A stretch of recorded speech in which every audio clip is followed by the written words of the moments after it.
We chose the music because it gives you a pep, especially if you need one on a hump day when you might have a wagon that is dragging and maybe it's even sagging.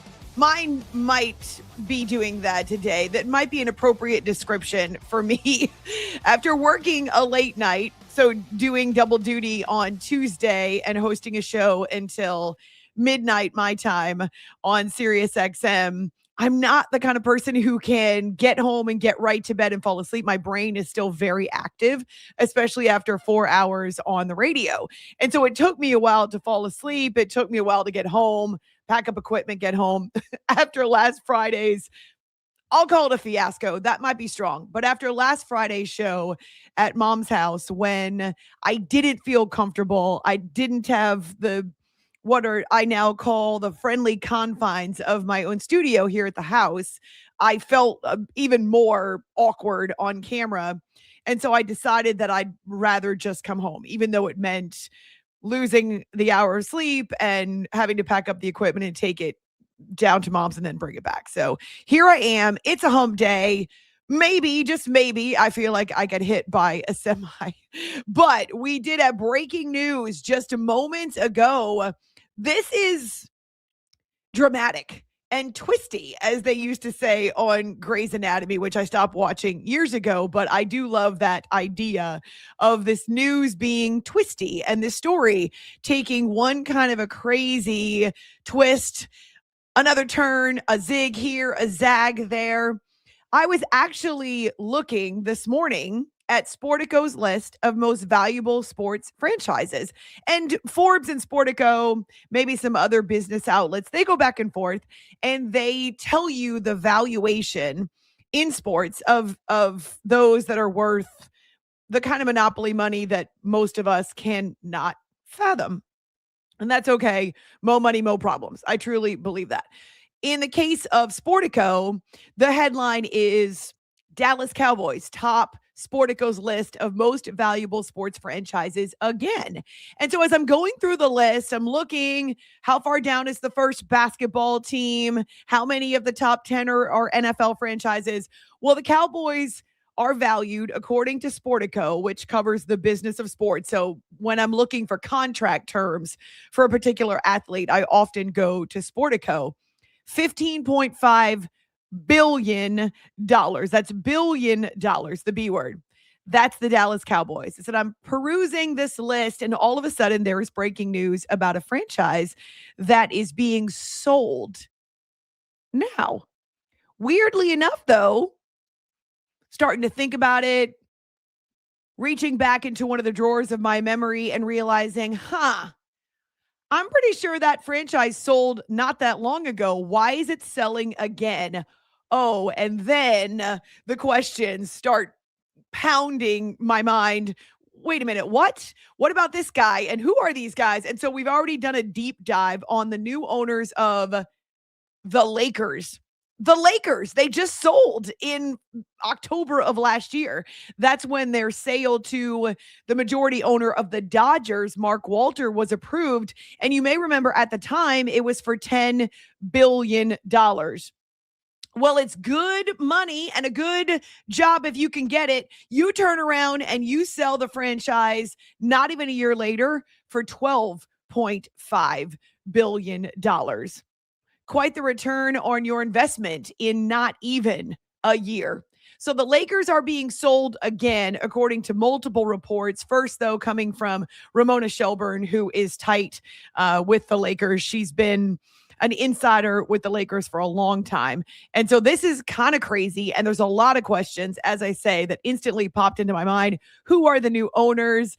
Producer Zach and I were doing some quick Google searches before the show, but also, does this have anything to do with LeBron deciding to leave LA? And what does this mean for Jeannie Buss? Because she was supposed to still be part of that basketball front office for the Lakers, part of the brain trust that makes decisions even after it was sold to Mark Walter. Because remember, it was the Buss family that sold to Mark Walter, but she was going to be involved and it was a certain length of time, 4 to 5 years, something like that. Well, what does that mean for her now? So even as Sportico releases its list of most valuable franchises, Cowboys number 1, the Los Angeles Rams are number 2, the New York Giants, well, they were number 3 until the Lakers resold reportedly for $12.5 billion. All right. It's certainly the boom to start off the show with. So, there's all kinds of layers we can peel back like an onion. And I suppose this onion could make you cry if you're a Lakers fan and you don't like it, or just the thought of that kind of money that most of us can't even wrap our brains around. Good morning to you. As I say, it is a Wednesday, hump day. I might have done a face plant right into the hump, trying to get over it. I'm already looking forward to today's nap. Is that bad? Do you ever plan your naps? I sometimes really look forward to my afternoon coffee when I've just barely finished my morning coffee. And there are times when I also really look forward to naps. Though I've gotten out of the habit of napping. I was a master napper when I was working overnights out of necessity.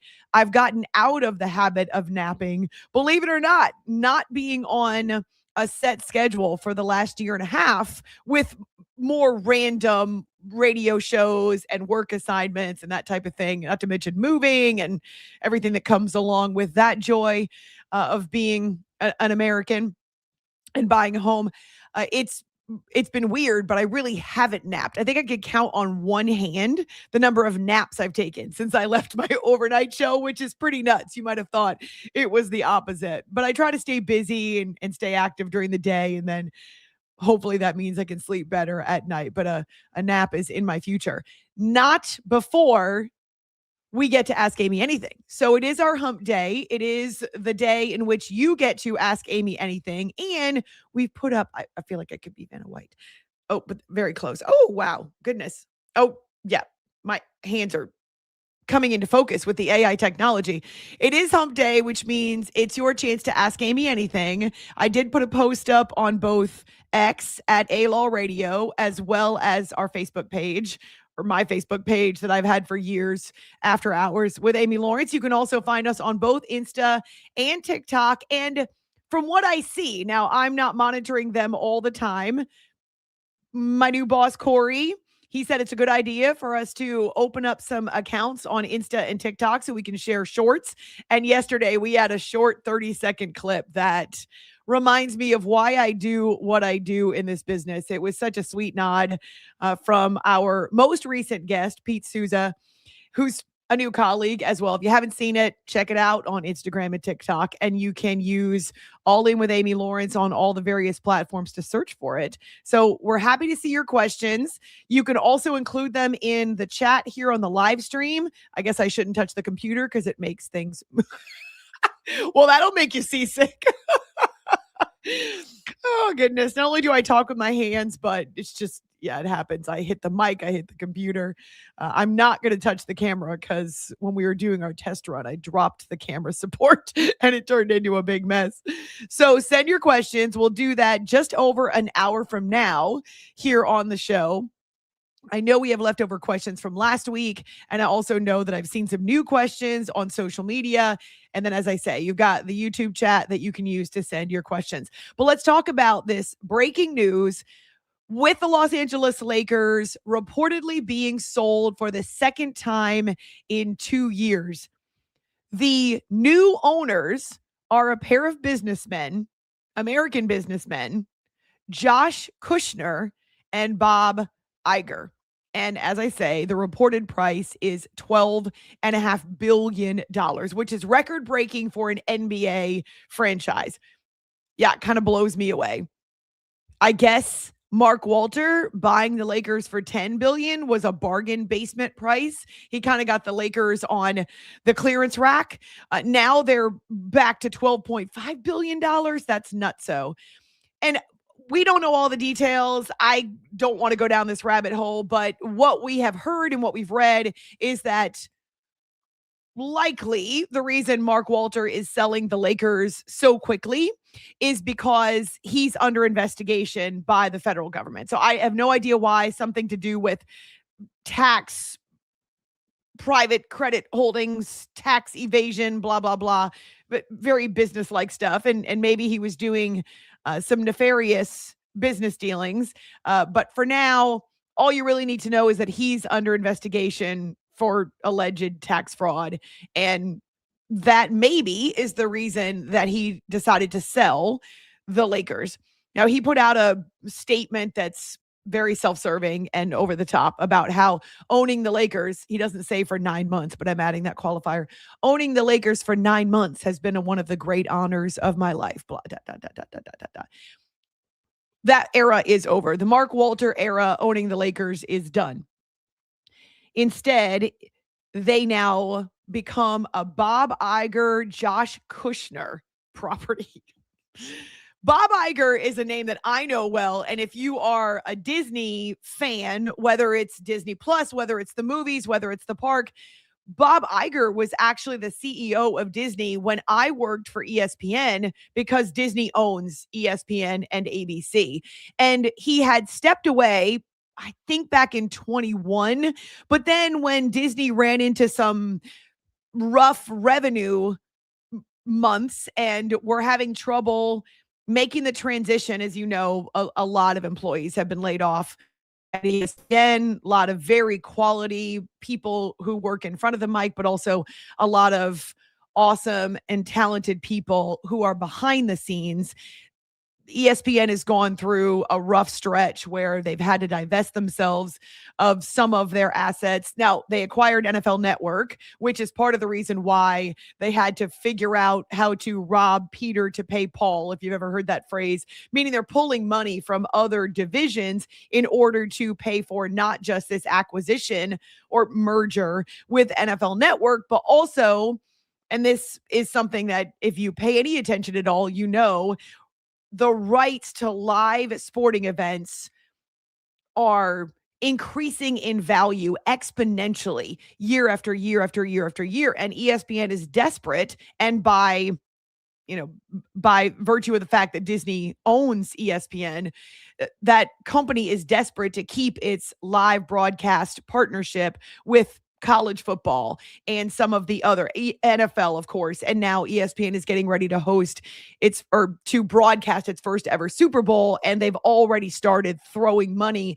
at it hand over fist. So yes, having the rights to carry college football games and the college football playoff and a Super Bowl, that's big time. And it earns you a lot of money. I thought, maybe it was a week ago that I saw the headline that the inventory for the next Super Bowl, so the one that will air in 2027, we haven't even kicked off the season yet. And all of the ad inventory, meaning all of the commercial spots around the Super Bowl, have already been sold. And you know that those can cost, oh gosh, millions and millions of dollars a pop for a 30-second ad.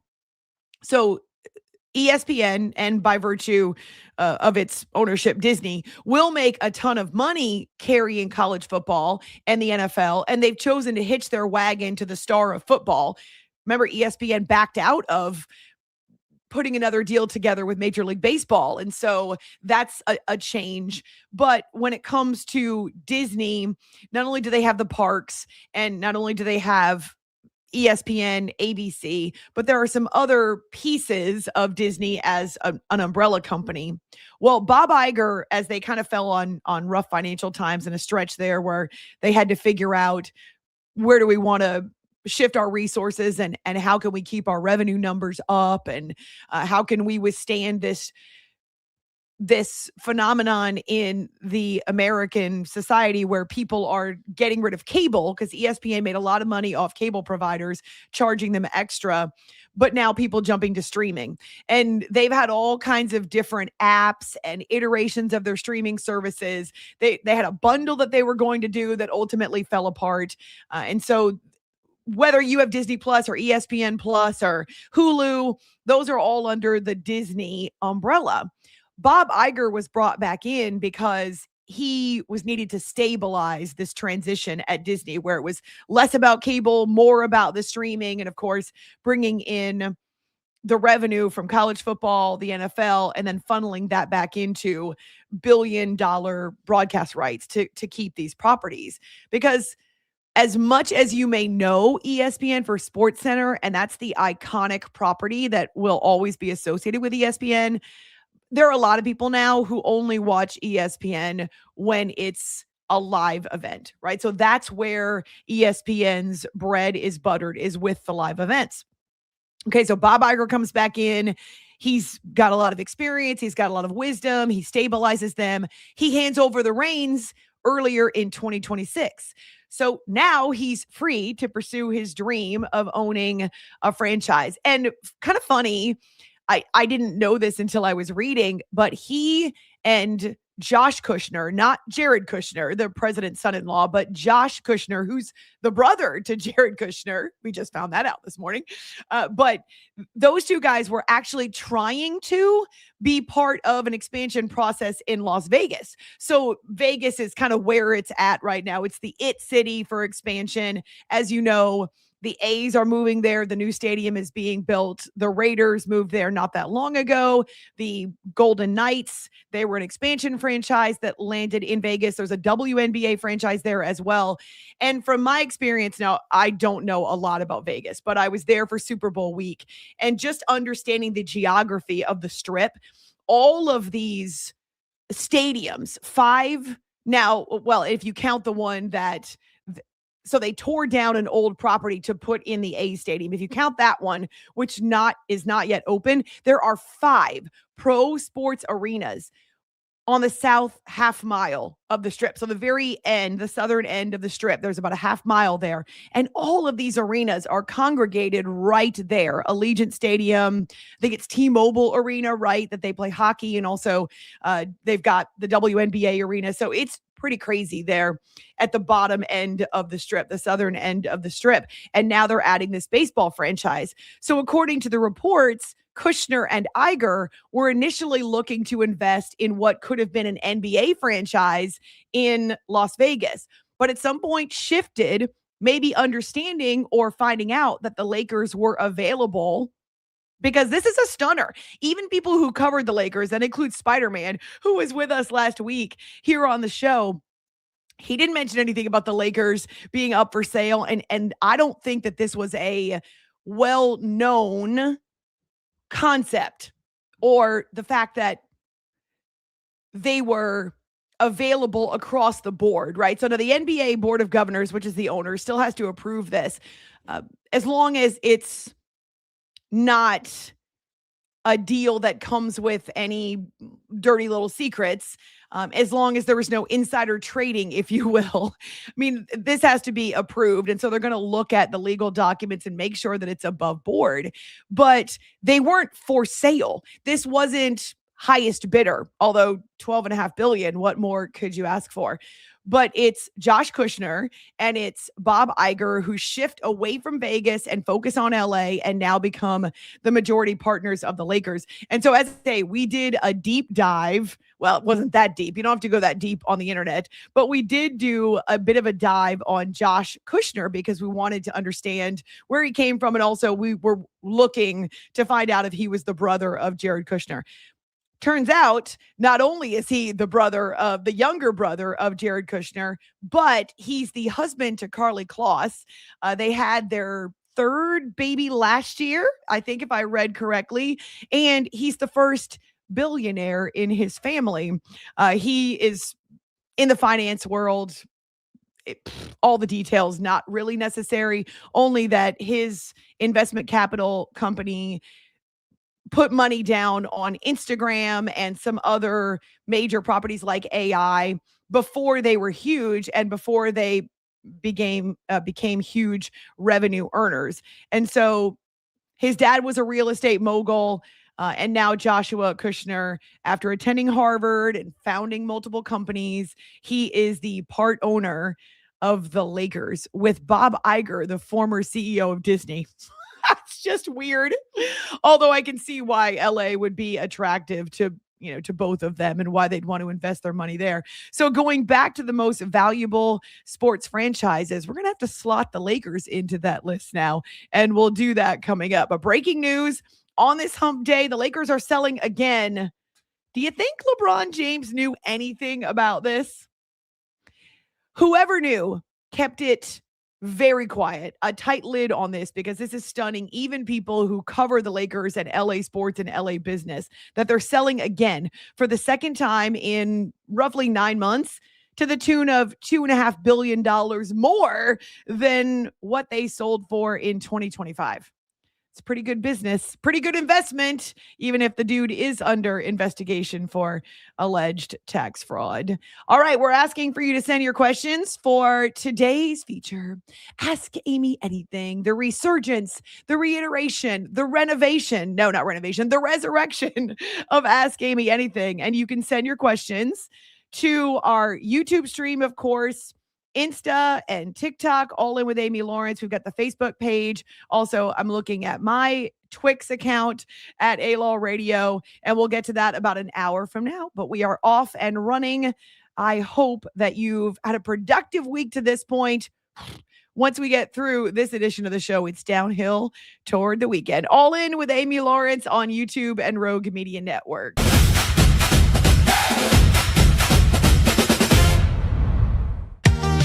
Summer isn't over yet. Make every last splash count at Waco Surf. Catch perfect waves, float the lazy river, or relax on the beach while the kids make unforgettable memories. Stay in their hotel or private cabins, or hook up with your RV. Located just 90 miles from Dallas and Austin, set on 450 acres in the heart of Texas, Waco Surf is unlike any other water park around. Before school starts, give your family one more epic adventure. WacoSurf.com. Book your stay today and catch a wave. It's the premier charity event of the year, the 2026 Central Texas Cattle Barons Ball, presented by Ascension Provident. A fun evening filled with great food and drink, dancing, a spectacular auction, and more. This year's theme is Nashville Nights, Neon Lights, and Bullfights. Get your tickets now, donate, or be a sponsor. Help support the American Cancer Society to find a cure. The 2026 Central Texas Cattle Barons Ball, October 24th at MCC Highlander Ranch. For more information, go to centraltexascattlebaronsball.org. Enjoy a quiet atmosphere with beautiful river views at the Brazos Landing, located in Waco along the Brazos River across from McLean Stadium. Enjoy homemade dishes like shrimp and grits, chicken piccata, braised short ribs, prime New York steaks, and more. Plus, enjoy a delicious dessert like creme brulee or key lime pie. Open for lunch and dinner Tuesday through Sunday. Brazos Landing in Waco, the only place where I-35 and the Brazos River meet.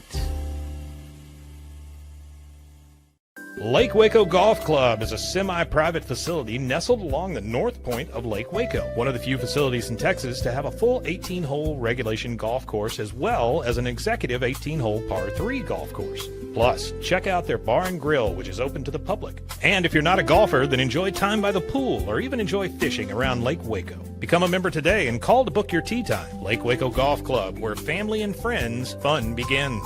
Check them out at lakewacogc.com for more information. I know you're gonna love this Kodak Dot Plus printer. You guys just connect it to your smartphone and then you're gonna use the Kodak Photo Print app. It's going to print you a 4x6 photo. I am just in awe. I love how these turned out. Also, the printer comes with a free cartridge of 10 photo sheets. I can assure you, you are going to love this printer as much as my family has. You guys have to check it out for yourself. Farmhound's approach is a little different than a traditional treat company. We get to work with local farmers who are putting everything they can into regenerative farming. From the soil to the animals to the ecosystem. They care about how animals are raised and how we treat the earth. It's not just product, but it's part of that story. It's connected to just a whole lot more.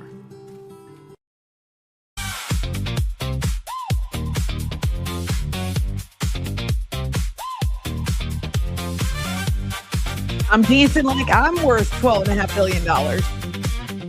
Never. And honestly, I don't need that kind of money. It'd be nice, I suppose, because if you've got that kind of money, it sets up your family for generations. But I do truly believe that if you got that kind of money, you also have more problems. And as much as money can fix a lot, it doesn't guarantee you access to what really matters in life, which is great relationships and people that care about you, family, friends, joy.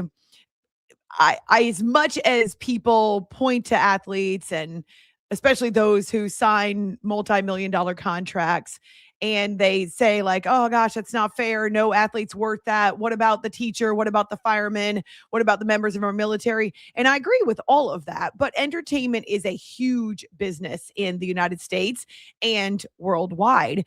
And if these athletes are able to get a team that will offer them this kind of money and the teams themselves are making money hand over fist, I don't have any issues with the athletes getting a greater piece of the pie, if you will. So every time you get upset about an athlete who signs this lucrative or outrageous deal in your mind, think about what the franchises are making and what the owners of these franchises are worth. And it's then kind of drives the point home and puts it into perspective that the athletes are only getting a relatively small portion or chunk of that overall revenue.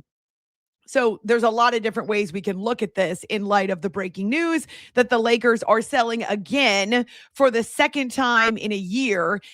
And in that span of roughly 9 months, they go from being a $10 billion franchise to selling for $12.5 billion reportedly. And Ramona Shelburne is the first that I saw. She's a longtime Lakers and LA insider. So just Googling it here because I want to make sure I have the most recent number. The average annual revenue of, this is just the NFL, okay? Because back when Roger Goodell took over, his stated goal was to increase the revenue annually of the NFL to $25 billion. Well, they're kind of knocking on that door because in 2025, the NFL generated roughly 23 billion. It's actually more than 23 billion. So they're there. The owners are splitting that money, right? So revenue per team, this is in 2024, better than $432 million. Okay, so if each team is making that kind of money, and that doesn't even include your business partners, what your stadium hauls in gate revenue and concessions, and it has nothing to do with your TV deals. This is just the money that the franchises are splitting after the NFL collects all of its money from its overall revenue. So these owners have other revenue streams as well. But in 2024, $432.5 million to each team based on what the NFL hauled in that year. That's 2 years ago. Think about the new streaming rights that these NFL teams have signed on the dotted line. So that's NFL. Looking at the NBA. Now, the NFL is the cash cow, which means that they have the Midas touch. Everything that they put their mind to turns to gold. It's pretty incredible. But the NBA is now generating over $11 billion in revenue each year. Okay, so again, that money is dispersed once you take away expenses and employees and the overhead that comes from running a business across the 30-team league. The average NBA franchise revenue in 24 was $376.7 million. Okay, so the 30 teams splitting the revenue that's available, these owners are making a lot of money. So it doesn't bother me then when LeBron James signs a deal, or I don't know, your backup center on a particular team signs a deal that you think he's not worth. I'd rather have the players take the money home than it just be lining the pockets of the owners. But it's good work if you can get it, right? This is why business partners and groups of businessmen and women will pool their money together and will do anything they can to get into, say, the NFL or the NBA. And in the case of some of the recent ownership transfers or the recent sales of franchises, there have not been people who are from the sports world. The Broncos are a great example of this. They sold to the Walton Penner family, the heirs to the Walmart fortune and the heirs to Walmart, and actually, running Walmart now. And so they're trying to get into it because they understand the earnings power of the NFL. I've even heard, and I don't know if this will happen sometime soon. You never know when another one of these franchises will be for sale. But I've even heard that Jeff Bezos wants to get into NFL ownership because it's yet another almost guaranteed moneymaker. Again, revenue hand over fist. So it shouldn't surprise you understanding the business acumen of a Jerry Jones and how he's built America's team, if you will, but a franchise and a stadium and a brand that still continues to make money. According to Sportico, the Dallas Cowboys are valued at $15.5 billion, the most valuable sports franchise in the United States. Then second place, and this has to do with probably the recent MVP, but also not MVP. Well, MVP, I guess, because that brings in more fans and you get ticket revenue, that kind of thing. And also merchandise. But what I meant to say was the Rams, because of their recent Super Bowl and the brand new stadium, which is part of the deal, the Rams are now $12.7 billion, sitting in second place. The Giants were in third place at $12 billion, but they've just been leapfrogged by the Lakers, who went from $10 billion as a valuation to $12.5 billion in the span of 9 months. So yeah, Lakers would catapult to third. The Giants worth $12 billion. The Golden State Warriors, according to Sportico, $11.33 billion. And then you've got a few teams, and actually it's a bunch of them, 1, 2, 3, 4, 5, 6 NFL franchises that are valued just over $10 billion. The Patriots, the Jets, which is kind of funny. It tells you that a lot of times it's not about winning, though winning can certainly line your pocketbooks too and bring in a bunch of revenue. But sometimes it's about where you're located and the passion of your fan base or the earnings power of being associated with a major city and a major metro like New York. But also they're an iconic brand. You can make fun of the Jets all you want. I certainly do. They have, goodness, open mouth, insert foot. They're just a disaster half the time. It's a constantly revolving door. They're the butt of many NFL jokes. They have one of the longest playoff droughts now, currently in all of sports, not just in the NFL, but they're still worth more than $10 billion, according to Sportico. So Patriots, Jets, Eagles, Dolphins, again, another team that hasn't sniffed a Super Bowl in years, but the logo and the location and the history of the Dolphins, and then the Niners, also over $10 billion. This is the one that kind of cracks me up, along with the Jets, which is funny, but you can understand it based on how long they've been in the league and where they're located. The Raiders are worth more than $10 billion. That's got to be, I would say, primarily because they're now in Vegas and they're so attractive. Now, they've been around the NFL for a long time, but they've also moved a bunch. And certainly that seal, that logo of the Raiders is iconic and people know it when they see it. But to think that the Raiders franchise is worth $10 billion is kind of crazy. And as we talk about it, I can almost get flippant about the fact that the Cowboys are worth $15.5 billion and the Raiders are worth 10. But yeah, what's common? Do you sense a common theme, or do you see a common theme in this Sportico list? Most of the top 10, most of the top 12 are NFL franchises. So again, if you're looking at the top 12, you got the Warriors in there, the Lakers in there, and the Knicks, who I dare say will continue to gain in, their revenue and their worth because of their recent ending of the drought and winning the NBA title. And they're just getting started. The new NBA schedule comes out on Thursday, but we already know the Knicks will unveil their banner with LeBron James and the Sixers at Madison Square Garden on their opening night. So their earnings power will increase as champions. People still buying the merch and the memorabilia. It was always a tough ticket to get at Madison Square Garden with the Knicks home. And it has, it definitely becomes harder when they win, but it's always a difficult ticket. They're very expensive and tough to get there in New York. But yes, the Knicks value will increase, though this is a recent list from Sportico. But 1, 2, 3, 4, 5, 6, 7, 8, 9 of the top 12 are NFL franchises, which is why businessmen who maybe have no sports background are anxious to get into NFL ownership. It's nuts, right? That's a lot of money. Now, I was thinking about most expensive sales, and it's recent because the more recent ones, they reset the market, they sell for more. The Lakers, this list is already updated by AI, which is pretty incredible.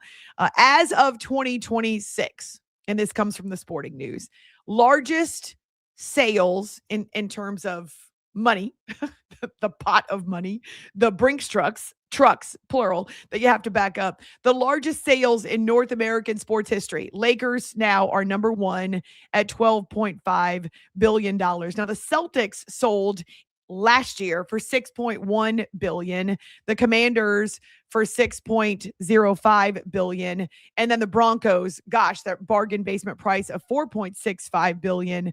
And then going back to 2023, it was the Phoenix Suns and the Mercury together to their new owner, Matt Ishbia, and that was for $4 billion. So the more we see this happen, the more franchises that become available or that sell, these numbers are going to be eclipsed. And we're going to look back on these in a few years and think, pshaw. That was a recent Wordle word. I kind of felt like it was unfair. These totals, you got in when the getting was good. Even the Commanders now at $6 billion. That was sold to the Josh Harris group. And Magic Johnson, too, is part of that, right? And they also have an NHL franchises at the New Jersey Devils, and they're trying to bring a winner now to the Commanders. And man, looked pretty good when they made the NFC Championship, like they had a foundation to build. But that was the most recent NFL sale in 2023 for $6 billion. Wait a minute. No, this doesn't include the Seahawks. Didn't the Seahawks, or aren't the Seahawks? Hold on. Wait a minute now. Because, of course, they were put up for sale with the loss of their owner, but also right after they won the Super Bowl. So wait a minute. Let's Google that, because I found it for you, if that'll help. Sorry. Yeah, no, it's okay. You and I found that at the same time. So how does that not include it? Interesting. Go ahead. I was going to say, is it because it's just 9.6? Like, I mean, just it's 9.6. I know, just 9.6, but I mean, after the numbers we've talked about, like. Yes. So it's not on this list because it would make them number two. The Lakers, the list is updated at $12.5 billion. Maybe it's because they haven't gone through. No, they sold to Niners investor Vinod Khosla. Vino Khosla is the name. And I do remember being on the air and saying, I'll just apologize now because I'm not exactly sure how to pronounce his name. Yeah, the estate of Paul Allen. He was the Microsoft CEO, died a few years ago. His family ended up waiting. They were able to sell high after the Seahawks won the Super Bowl, and the sales price, $9.6 billion. And I think one of the reasons it made headlines is because the owner was part of the Niners minority ownership group. But that goes back to earlier this year. So somehow that list is not updated. Always confirm what you see on the internet. So yeah, the price was $9.6 billion. So that's the most recent NFL sale. Now the Lakers leapfrog that with $12.5 billion. Oh my gosh, my head hurts. So I'm glad that we remembered and included the Seahawks in that. But the breaking news is that the Lakers are now the most valuable, and not a surprise, the most valuable NBA franchise will be purchased by two American businessmen, Josh Kushner and Bob Iger, who are recognizable names if you're in the business world. But the fact that it's $12.5 billion, and the fact that this most recognizable NBA franchise, one with all of its history, tradition, the titles, the Hall of Famers, both coaches and players, the recognition of the logo and the brand worldwide. And LeBron just left. They've got Luka. LeBron just left. And so it begs the question, what did he know? Did he know that this was coming? Did he have some indication? Because he and Jeannie Buss are tight. So maybe he knew. I'm not sure that this would diminish the Lakers' desire to be a winner. So, yeah, just by selling the franchise, you wouldn't think that all of a sudden the Lakers would take a deep dive or a swoon.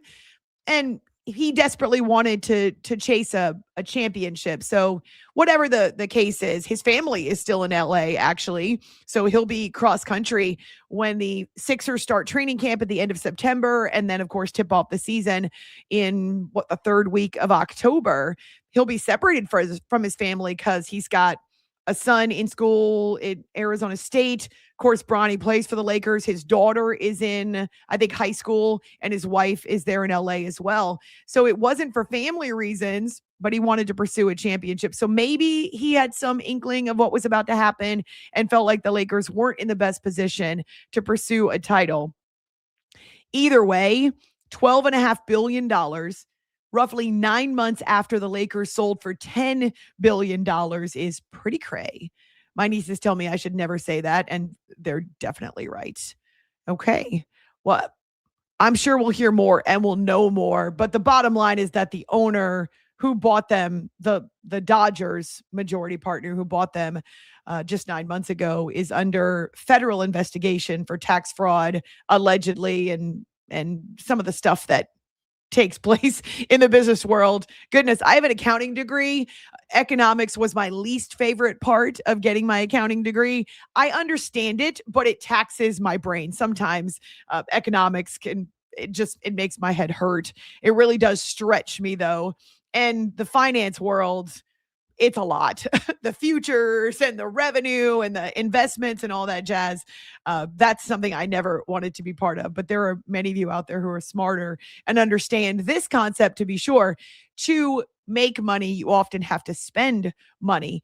And the Lakers are a franchise that does make money because of the history, because of the tradition, the logo, the merchandise, the location, all of that. And so here are Bob Iger and Josh Kushner willing to go above and beyond, $12.5 billion above and beyond, to make the Lakers the most valuable NBA franchise again, but also to get in at what they feel like is the ground level so that they can now restore the Lakers to their former glory. Whew. Seriously, all the numbers. And the Seahawks too. I'm really glad we remembered that, because I wouldn't want to leave out the Super Bowl champions. Again, brilliant. Sell high. That was the best way for the Allen Trust and the Allen family to go about that. And so they certainly got a huge return on their investment, but also had the chance to celebrate a Super Bowl win in honor of their dad. Most valuable sports franchises. The numbers will make me go cross-eyed. It's now not even 45 minutes away from Ask Amy Anything, your chance to pose your questions. What do you want to know? Fire away. It's pretty much anything, although sometimes we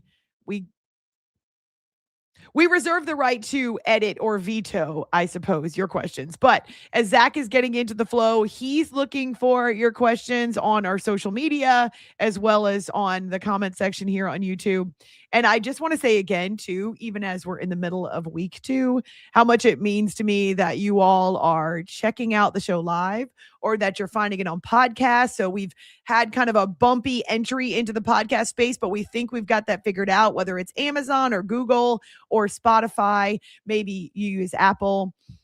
Producer Zach and I are kind of working out kind of post-show process and routine and how we get everything on social. And so as we become more comfortable, we hope that you can make it part of your daily routine as well, whether it's live or after the fact. So thanks for hanging out with us. Get your questions in for Ask Amy Anything. It is a hump day here on All In with Amy Lawrence, YouTube, and the Rogue Media Network.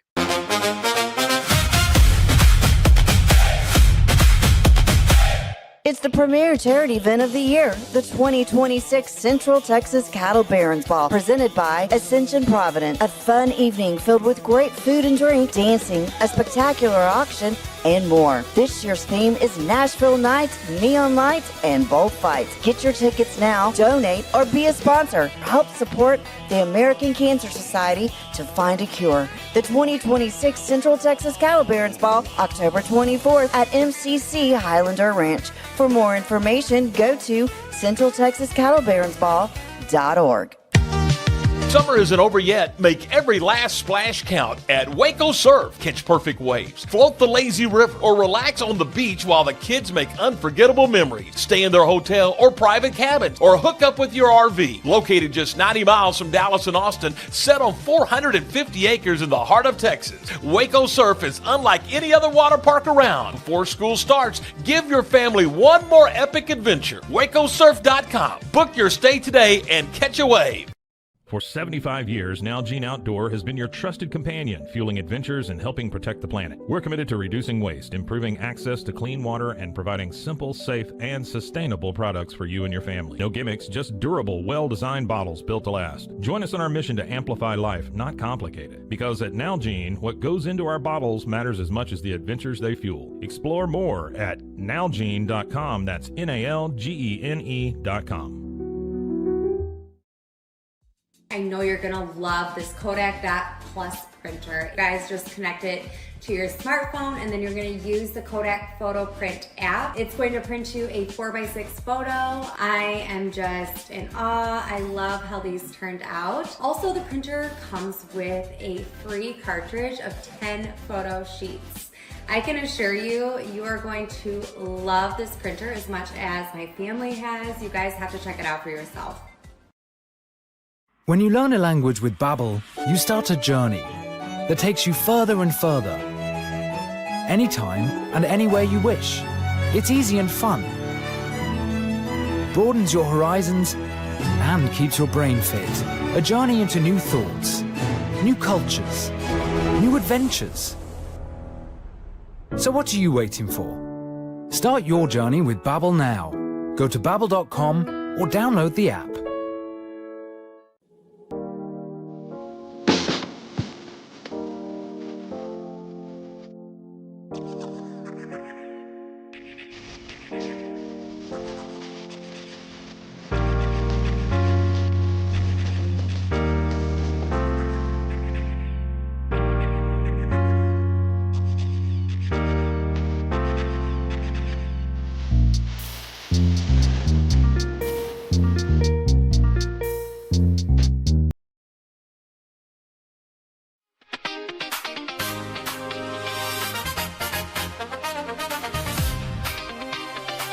It's our hump day. Glad to have you with us, even as we're talking about an LA franchise, in this case, the Lakers, resetting the market and reportedly selling for $12.5 billion should the NBA governors approve it. So their next meeting is coming up in New York in August, maybe. Don't quote me on that because I'm not sure. I don't keep up with the NBA Board of Governors schedule, but I do know they have a meeting that's coming up in which they could vote on this sale. They've got to approve it. It'll be the second time in a year that they would have to approve a sale of maybe the most recognizable NBA franchise. And so as more details become available, it's a bit of a shock though, because they just sold in late 2025 and now the Lakers could have new ownership not even a year later. So we'll continue to pass along what we see and what we read about that breaking news on this Hump Day Wednesday. We're taking your questions for Ask Amy Anything so you can get them in to our social media. We've got little tickers. Oh my goodness, we're working on the production. We're trying every week to make sure we improve in some arena. And we do have some other fun features that we're going to re-add to the show. I should say incorporate or add to the show, not re-add because it's all new, that we're going to build in, and some of the ways that I enjoy processing and analyzing the football season. And so I'm looking forward to that. It's just a process, one step at a time, and neither one of us wants to be overwhelmed. And I think for me, it's always about doing what I'm doing with excellence and meeting my high standard before I start to then add something else. Because you know what it is. You can be a jack of all trades and a master of none. And so we want to make sure that we've got a handle and that we're building a foundation, and then we'll start to add like, not like Jenga, because then if you pull one block out in Jenga, but when my family, we were together last month for my brother's birthday and just visiting my nieces. I hadn't seen my brother and his family, my sister-in-law, since Christmas time. And so we were hanging out, we're playing poker. My family's kind of into Texas Hold'em right now. And we're also playing the game Catan, which is a game that I love. So whenever I'm with family, whatever side, my husband's family, my family, I love the game of Catan. And my younger niece, Lauren, so we're playing a game on Monday night. My younger niece, Lauren, was crushing us. She had the right strategy to start this game, if you know Catan, and she was almost bored with it because it was just a matter of time until she beat us. So instead, she is stacking up her little game pieces. So there's houses, there's cities, there's roads, and she's over there just building herself as if they were Legos, just building herself a little structure. And every time she would get the structure to be high enough, I would shake the table because I was annoyed that she was winning so handily and knock it over, and she would just start again. So we want to do that. Not a shaky foundation, but start with a foundation and be so bored because we're winning so magnificently. Just kidding. I just want to do it with excellence at A-Law Radio. And then on our TikTok or Instagram, you can find us All In with Amy Lawrence, of course, on YouTube. All of our shows, our videos, our interviews, and even Ask Amy Anything are packaged separately so you can find them after the fact. So get your questions in. We'll do that about 30 minutes from now here on the broadcast, whether it's live or whether it's taped after the fact. Some news coming from LA, though, as I say, not just about the Lakers selling again, but the Dodgers get a walk-off hit last night from Max Muncy. And here's the big deal. Blake Snell returns, and he did it in a way that indicates to the Dodgers, to his clubhouse, but also to Major League Baseball that, okay, you had your fun. The Dodgers had their swoon, but now they're back to business as this starting rotation comes together again. So I don't think anybody believes that Tarik Skubal isn't going to win the rest of the way. This 6 weeks, we'll call it 7 weeks left, roughly. It's about 40-ish games each for the teams until they hit the end of the regular season and then on into the postseason. But for the Dodgers, because they hit this rocky patch where they'd lost a significant chunk of their lead in the NL West, this was the type of win that can lift them up. So they've got a huge series this weekend at Dodger Stadium against the best team in baseball, the Milwaukee Brewers. So Max Muncy gets this 10th inning walk-off RBI single. The Dodgers celebrate. Watching the video, the fans were really into it. They're so grateful for a win right now.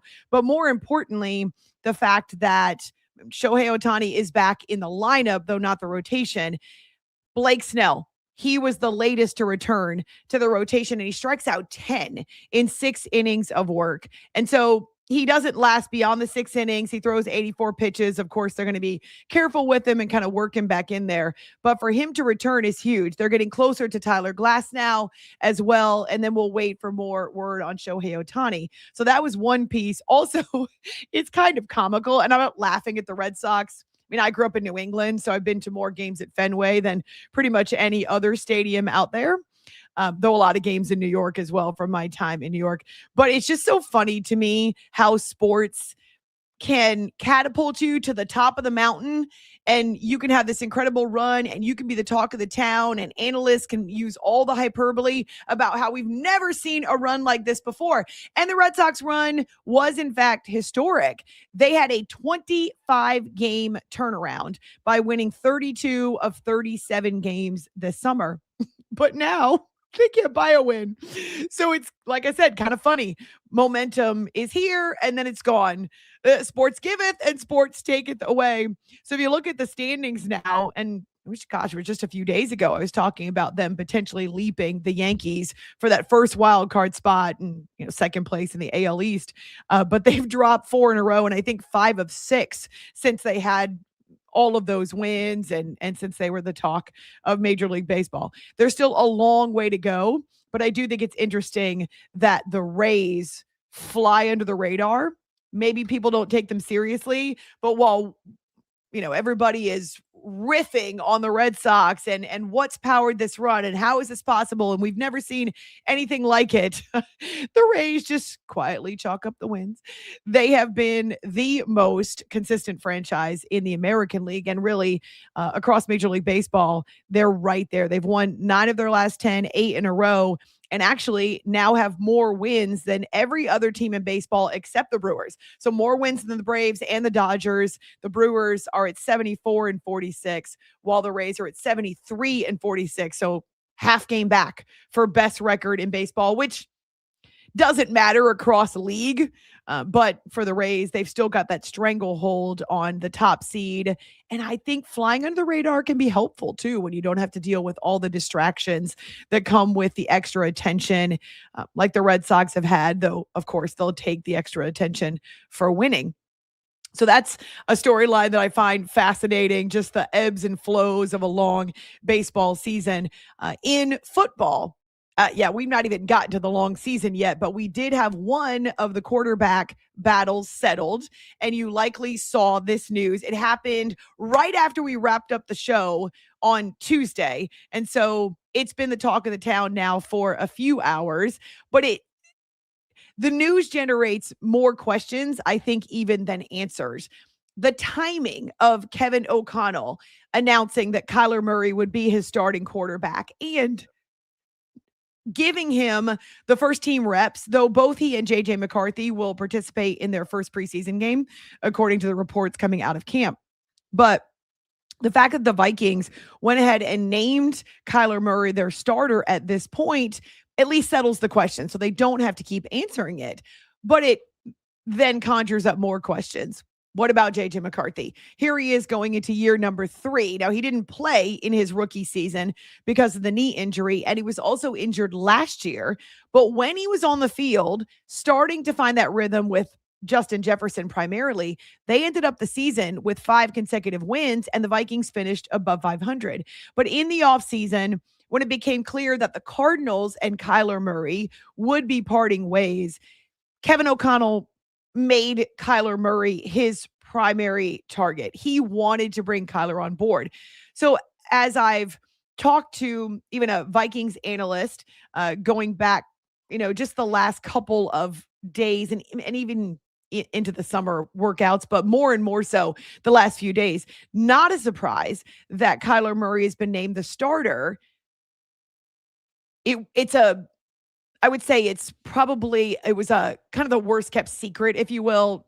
Again, not that the Vikings were trying to hide it, just that they weren't ready to make an announcement until Tuesday. And that's good for Kyler because it gives him more time to get comfortable with the wide receiver room and for them to get comfortable with him in the huddle, the offensive line to be ready now to protect a different type of quarterback than JJ McCarthy. But it does put the question out there, what becomes of this young QB, the guy that they drafted number 10 overall in 2024, who, to be honest, hasn't quite panned out to this point, but also hasn't been able to stay healthy. And they did bill it as though it was an even competition. From what I've been told by Vikings insiders, there's not a whole lot that separates Kyler Murray and JJ McCarthy. They have different skill sets, but the margin between them in terms of picking the quarterback that best puts your team in position to win, there's not a clear reason other than maybe Kyler has a lot more starts under his belt. He's got a lot more experience, and JJ's not been super consistent. And so thinking about Kyler getting the second chance, I do love it for him. We sometimes wonder, if this quarterback got drafted by a different organization, would it have worked out differently? And you remember when Kyler came in, he was the offensive rookie of the year after he got drafted. He and Cliff Kingsbury came into the franchise at the same time. But since then, it's been a bunch of different coaches, different coordinators, obviously a lot of losing for that franchise. They're still and have been stuck in the basement of the NFC West with 3 very difficult division team members, or division opponents, I should say. That sounded awkward. But division opponents that make life even more challenging for them to try to climb out of the basement. But they're starting over again, right? Another coach and just a whole new perspective and voice, and you rip out the old foundation, and okay, well, let's see if we can hit the reset button and start again. So was it the Cardinals that were holding Kyler Murray back, and the way that the relationship with Cliff Kingsbury went off the rails, or was it Kyler? And now he's got a fresh start in Sam Darnold, a recent example of how sometimes it's the franchise that leads to the lack of development, and the franchise makes the quarterback look bad, not the other way around. So Kyler is obviously excited for a new opportunity, and here he gets named QB1 at this point before they go into their first preseason game. Feels good. Obviously, any competitor, you play this game, you want a chance to lead the guys on Sunday, and have opportunity to go win. And whatever that calls for me to do on Sundays, Mondays, Thursdays, whatever it is, I take this this job with great pride. There's been a lot of great quarterback play here in the past, and I just hope to continue to carry that tradition on. I'm always blown away by guys or gals in the summertime who wear heavy clothing when it's hot. So I don't love the heat. I prefer the cold, but I was a little distracted.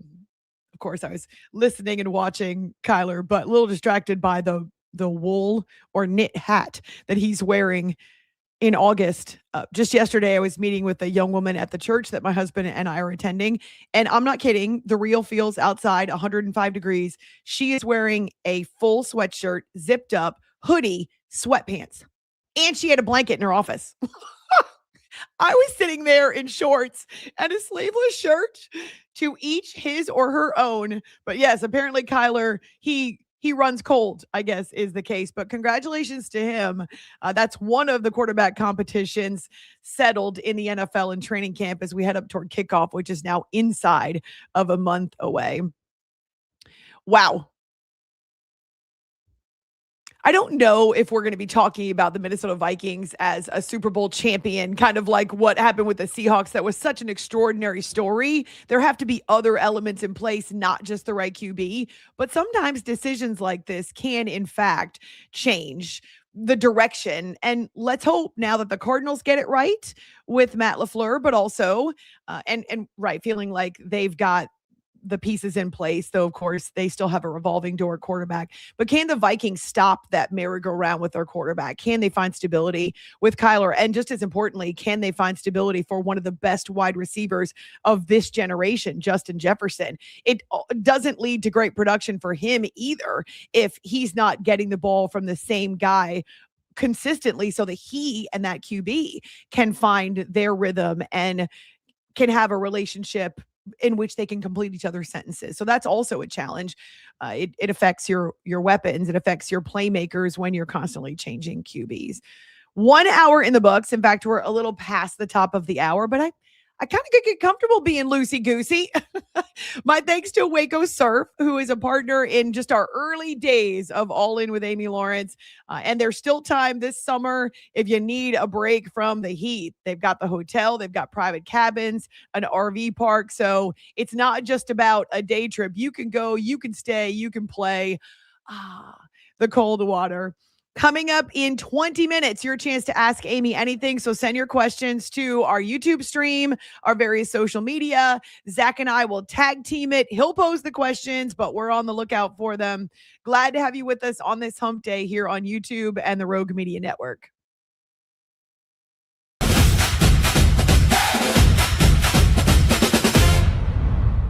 Enjoy a quiet atmosphere with beautiful river views at the Brazos Landing, located in Waco along the Brazos River across from McLean Stadium. Enjoy homemade dishes like shrimp and grits, chicken piccata, braised short ribs, prime New York steaks, and more. Plus, enjoy a delicious dessert like creme brulee or key lime pie. Open for lunch and dinner Tuesday through Sunday. Brazos Landing in Waco, the only place where I-35 and the Brazos River meet. Lake Waco Golf Club is a semi-private facility nestled along the north point of Lake Waco, one of the few facilities in Texas to have a full 18-hole regulation golf course as well as an executive 18-hole par 3 golf course. Plus, check out their bar and grill, which is open to the public. And if you're not a golfer, then enjoy time by the pool or even enjoy fishing around Lake Waco. Become a member today and call to book your tee time. Lake Waco Golf Club, where family and friends fun begins. Check them out at lakewacogc.com for more information.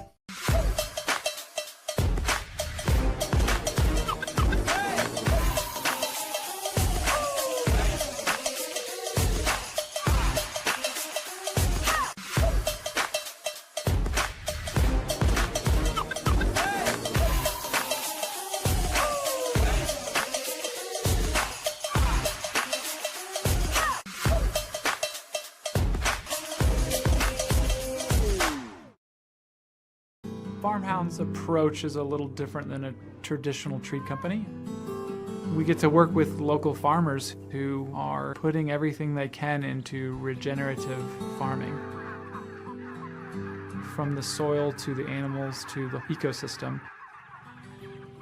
They care about how animals are raised and how we treat the earth. It's not just product, but it's part of that story. It's connected to just a whole lot more. Tervis is all about staying hydrated with style and durability. You can trust Tervis tumblers to keep your drinks the perfect temperature, hot or cold, for hours. From the classic insulated tumblers to sleek stainless steel water bottles, each product is built to last and comes in endless designs to match your personality. Stay refreshed and express yourself with Tervis. Visit tervis.com today and find your perfect tumbler.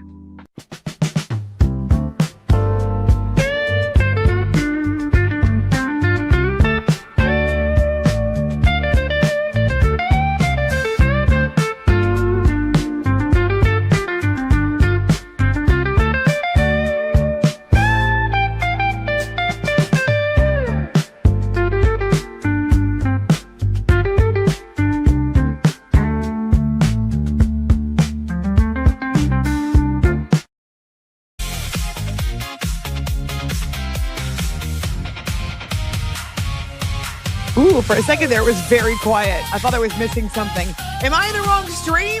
Wait a minute, this is my studio. I know this is the right show. I didn't get transported somewhere else. It's one of those weeks in which technology has given us some extra challenges, like a little bit extra meat on the bone, if you will. It's just been kind of a pain in the rear with some of the technology, but we'll get more comfortable with it. You'll get more comfortable with the routine as well. And this was the whole idea behind starting the show in early August. So I can find a rhythm. Zach and I can get more comfortable working together. Just like I was talking about with Justin Jefferson and the revolving door of quarterbacks he's seen since Kirk Cousins last year in Minnesota, which was what, 23. I think in 23, Cousins played half the year, and that was before he popped his Achilles, right? Tore his Achilles. And then he, after starting 8 games that year, ended up going on to the Atlanta Falcons. His story is still to be written. But since then, it's been a bunch of different QBs trying to throw the ball to Justin Jefferson. And that's just not the best way to get maximum production out of a wide receiver as talented as he is. So as the football news and the quarterback battles come in and they're settled, we, of course, will break them down. But I'm ready for some real action on the football field. Gonna have to settle for preseason football, which is fake football after the first couple snaps. But preseason week 1 begins en fuego on Thursday. So it's 3 weeks now of games pretty much every day of the weekend. I'd have to check and see if there are some on Fridays, but I think the whole idea is to get the broadcast teams and the production crews an opportunity to practice and prepare for the regular season, but also to give the teams a chance to work through a game week and set up their structure and their schedule. Whether it's travel, whether it's home, they've got to get back into their routine as well. So at least I can identify because it's been, I wouldn't say a struggle, but it's been exploratory to figure out how I want to set up my routine now, doing a show that originates in the morning as opposed to the late nights and the overnights.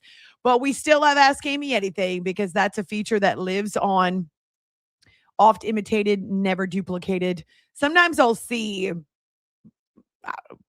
other radio hosts, other TV personalities, or now YouTube sensations who will try to brand their Ask Me segments with Ask Zach anything or Ask Audrey anything. No, actually, I haven't seen that one. I don't know if there's a female in the business who has the name Audrey who tries the segment, but I know it doesn't sound as good when it's Ask Joe anything. Nah. This is us. This is Ask Amy anything. And you can find us on social various ways. I've seen some questions pop up both on X. I'll have to go back and check Facebook because I don't want to keep it open. Trying to make sure we have a smooth stream today. But there are also a bunch of questions over on our YouTube stream as well. So I'm glad that you're engaged and interested and that you still want to know. Generally, the questions turn into more personal, or a lot of you have asked questions about the transition from what I was doing before to where I am now, and some of the guests that we may invite or that we may have appear on the show. Oh, yeah. I'll give you the scoop if you send your questions again here on the YouTube channel, the stream, or you can do it via our social media. Now, before we get to that, so that's about 15 minutes away, not even 15 minutes away, because I'm going to get out on time. The story that is making headlines on this Wednesday, once again, not as much about basketball with the WNBA. So with my nod to, thankfully, the Lakers have actually wiped the Fever off the top line. But the Lakers selling again in the span of 9 months. Well, that breaking news on Wednesday is at least usurping some of the headlines around the Fever and around Stephanie White, who before the Fever ever tipped off at home against the New York Liberty on Tuesday night, she sat down with a prepared statement that she mostly stuck to in the pregame. She marched into the press room. She delivered her statement with passion, definitely some emotion, some anger in there, and then she marched out. So we're going to let you see and hear what Stephanie White had to say, but I'll set it up this way. Going back to Saturday, when DiJonai Carrington, who's actually a former player of Stephanie White's elsewhere in the WNBA, so not with the Fever, but when she coached elsewhere, Stephanie White coaching on Saturday as the Fever are, they're trying to win another game and blah, blah, blah. And DiJonai Carrington has this hard foul against Sophie Cunningham late in the game that was called a flagrant 2. And not only did Carrington get ejected, Sophie and some of her Fever teammates, mostly Sophie, she had to be held back. She was pretty upset. It was a mugging across the face and the neck. It was a hard foul. It was a dangerous foul. It deserved the immediate ejection. And that's what happened. It was assessed a flagrant 2 and Carrington was out. Now, whatever she put on social media, couldn't give a crap, don't care. Social media is a cesspool. You can make your own determinations. But once again, the controversy that stirs up around that basketball moment, because it happened on the court, was not as much about the basketball, but it was more about Stephanie White. As she sat down in her post-game press conference on Saturday, she seemingly, now you can interpret the way you want. I don't think she was defending Carrington. I think that at the time she was trying to maybe squash some of the upset and the what she could see coming, the reaction, the backlash, the criticism. But also knowing Carrington, because she coached her, says she plays with passion. She plays hard. It was a hard foul. People were upset that she didn't seem to defend Sophie and that she didn't seem too concerned about Sophie's health, that she made it more about Carrington and, let's not take it too far. It was a basketball moment. I'm paraphrasing. But hey, what about Sophie, who just got clobbered across the neck and the face? So a lot was said about Stephanie White. In fact, a government official in Indiana even called for her to get fired. Okay, so Stephanie White, she absorbs all of this for a couple of days. And then before they ever tip off last night against the Liberty, she decides, I'm going to defend myself against these baseless internet attacks. Our players' success, our players' health and wellness, our players' safety is always a top priority for me. One of the things I pride myself on is my relationships with players. For those who have anything to say about the play in the last game, I didn't see the play in real time. I went straight to a press conference. I thought the play got called right. Thankfully, Sophie's okay. Was it egregious? Absolutely. When you have a chance to watch that over and over and over on replay, you can see that. I didn't have that in real time. Were there any I take personally any suggestions that I don't 100% always have my players back.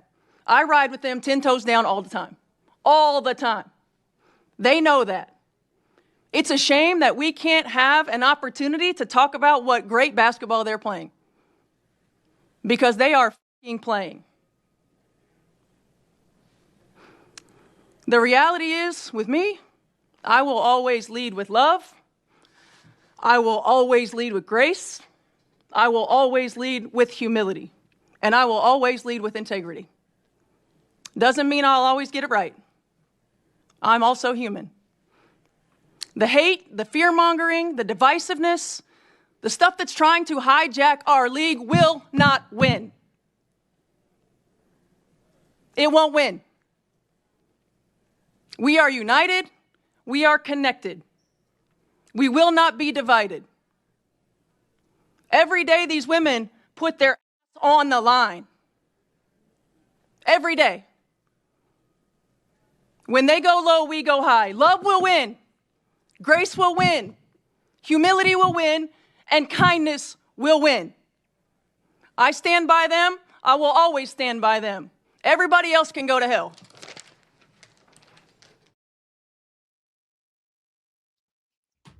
I appreciate Stephanie White delivering her message, but I had to smile a little bit just because I don't think the go to hell part was on the script. I could be wrong. Maybe she did include the go to hell part at the end, at the bottom of her page. But the fact that she's very passionate about love will win, grace will win, kindness will win. And then she says, go to hell. Sometimes in our anger, in our passion, in our emotion, we hit send on a text that we shouldn't, or we drop the mic with an exclamation point that we shouldn't, or we don't let the door hit you where the good Lord split you on our way out. And we want to make sure you remember. So I don't think that go to hell was originally part of her plan. However, it kind of contrasts with the kindness will win. But regardless of that, good for Stephanie White. Although here's my response. Two things. Number one, it's a blessing and a curse, of course. This is the nature of the internet and social media. The WNBA has been craving this kind of attention for 30 years. The league is celebrating its 30th anniversary, as you know, from the poster that was released that did not include Caitlin Clark. Just one disaster, PR mess after another. And so Stephanie White is reacting to what's happening on social media. She started her statement by saying that I'm not directing these comments to those of you who are in the room. She said this is mostly about the internet. Okay, public figures, you cannot win wars on the internet. You might get your comments, your photos, your videos more amplified and magnified because you've got a built-in audience more than, say, the dude that has 8 followers or the majority of the trolls. But you cannot win an argument against the internet. It's a losing battle. So I hope that she doesn't waste her time and breath trying to do it again, because you can only control you. You can't control the reaction. And so it is a positive that the WNBA is in the limelight. Now, I've said multiple times, it sucks that they weren't prepared for it. The leadership of the WNBA was not prepared for this white hot, harsh spotlight. And there have been other sports that have gone through this kind of adversity and whoa, okay, this is way more than we expected. Even Sophie Cunningham has indicated that she can't really go anywhere now because she's recognized all over the place. Imagine what it's like to be Caitlin Clark. And the Fever are in the middle of this. So as much as the basketball on the court has been amazing, the Fever have right now what they call, well, I called it a 3-headed monster. That didn't sound the way I meant it. They have a 3-pronged attack that can crush you from a variety of sides. Kelsey Mitchell's an MVP candidate. She's explosive. She's fast. She's got a streak now of 20-point games and got it in the first half last night against the Liberty. They were up by 20-something at the break, and they had a great performance from Caitlin, who had a double-double, and also Aaliyah Boston. And so right now they're playing great hoops. But unfortunately, the WNBA headlines these days are not so much about the basketball. Maybe at some point that will change, but you can't control it. I mean, the people are drawn to train wrecks, if you will. We're rubberneckers as sports fans and as human beings, right? So we're drawn to the salacious. We're drawn to the sexy. We're drawn to the spicy. We're drawn to the dramatic. Here's that moment with Carrington mugging Sophie Cunningham. She deserved to get kicked out. Cunningham said herself, I did it to another player a couple years ago. I got kicked out. So that's one thing, is that you're swimming upstream and not as powerfully as a salmon. Watch out for the grizzly bear that's parked at the top of the waterfall. You're not going to be able to control the reaction. And so you might want to just stop responding to everything that comes your way. At the same time, Stephanie White, I don't think she was apologizing, but she was pointing out the reason that I didn't have the same passion in defending Sophie Cunningham on Saturday is because I actually didn't see the play live. How many times have you heard a coach post-game, NFL, NBA, asked about a specific moment and he or she says, I didn't see it.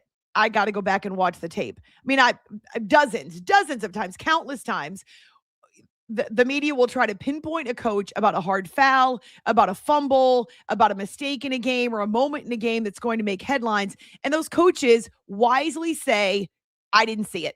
I got to go back and watch the tape. Well, lesson learned for Stephanie White. And that's what Sophie said after the game. So after the Fever had secured the win, it was pretty funny. We don't have the audio, but I can paraphrase for you. Caitlin and Sophie are sitting at the post-game dais. They're answering questions. And of course, the questions come back to, hey, did you see what your coach said before the game? And Caitlin deadpans, we've been made aware. She speaks my love language, one of them, which is sarcasm. I speak it fluently. So then Sophie goes on to say, coach didn't see it. She didn't see it. What are you going to do? She didn't see it. And so she was letting her off the hook. I hope that people will understand that in real time, coaches are often doing a zillion things all at once. If she happens to be turned away, or if a player is blocking her from this particular moment on the court, well, then she didn't see it. What are you going to do? But now Steph knows, maybe I got to say that. I got to say I didn't see it. I'm going to reserve any comment until after I can see the photo or the slow-mo or the play-by-play, right? Because in that moment, I was doing something else. Yeah, so tough lesson to learn. But also, I think the WNBA, a lot of its players and coaches, they need to stop wasting time battling back on the narratives. I don't always agree that there's no such thing as bad PR, but I think in the case of the WNBA, you just have to understand that you're in a spotlight that you've never experienced before. That's a positive. It's a negative. Try to respond in the positive, right? Try to make headlines about basketball and don't offer some of this other crap any reaction, because the more you respond to the crap that's out there, the more you give it your platform, so to speak. And I tell my students that all the time about social media. When a troll comes at you, remember, you have the platform. If you turn around and respond, well, now you're giving that troll your platform and you're magnifying it and you're amplifying it. If you can ignore it, if you can let it go, generally the troll crawls back underneath his or her rock, right? And works on the next way to try to incite a riot on social media.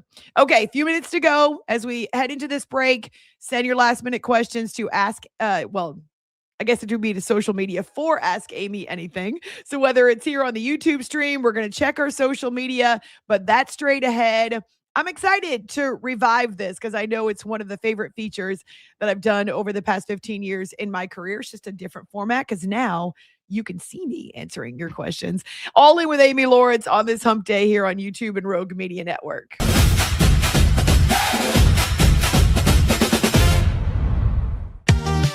Summer isn't over yet. Make every last splash count at Waco Surf. Catch perfect waves, float the lazy river, or relax on the beach while the kids make unforgettable memories. Stay in their hotel or private cabins, or hook up with your RV. Located just 90 miles from Dallas and Austin, set on 450 acres in the heart of Texas, Waco Surf is unlike any other water park around. Before school starts, give your family one more epic adventure. WacoSurf.com. Book your stay today and catch a wave. It's the premier charity event of the year, the 2026 Central Texas Cattle Barons Ball, presented by Ascension Provident. A fun evening filled with great food and drink, dancing, a spectacular auction, and more. This year's theme is Nashville Nights, Neon Lights, and Bullfights. Get your tickets now, donate, or be a sponsor. Help support the American Cancer Society to find a cure. The 2026 Central Texas Cattle Barons Ball, October 24th at MCC Highlander Ranch. For more information, go to centraltexascattlebaronsball.org. Enjoy a quiet atmosphere with beautiful river views at the Brazos Landing, located in Waco along the Brazos River across from McLean Stadium. Enjoy homemade dishes like shrimp and grits, chicken piccata, braised short ribs, prime New York steaks, and more. Plus, enjoy a delicious dessert like creme brulee or key lime pie. Open for lunch and dinner Tuesday through Sunday. Brazos Landing in Waco, the only place where I-35 and the Brazos River meet. Lake Waco Golf Club is a semi-private facility nestled along the north point of Lake Waco, one of the few facilities in Texas to have a full 18-hole regulation golf course as well as an executive 18-hole par 3 golf course. Plus, check out their bar and grill, which is open to the public. And if you're not a golfer, then enjoy time by the pool or even enjoy fishing around Lake Waco. Become a member today and call to book your tee time. Lake Waco Golf Club, where family and friends fun begins. Check them out at lakewacogc.com for more information. I know you're gonna love this Kodak Dot Plus printer. You guys just connect it to your smartphone and then you're gonna use the Kodak Photo Print app. It's going to print you a 4x6 photo. I am just in awe. I love how these turned out. Also, the printer comes with a free cartridge of 10 photo sheets. I can assure you, you are going to love this printer as much as my family has. You guys have to check it out for yourself. Farmhound's approach is a little different than a traditional treat company. We get to work with local farmers who are putting everything they can into regenerative farming. From the soil to the animals to the ecosystem. They care about how animals are raised and how we treat the earth. It's not just product, but it's part of that story. It's connected to just a whole lot more.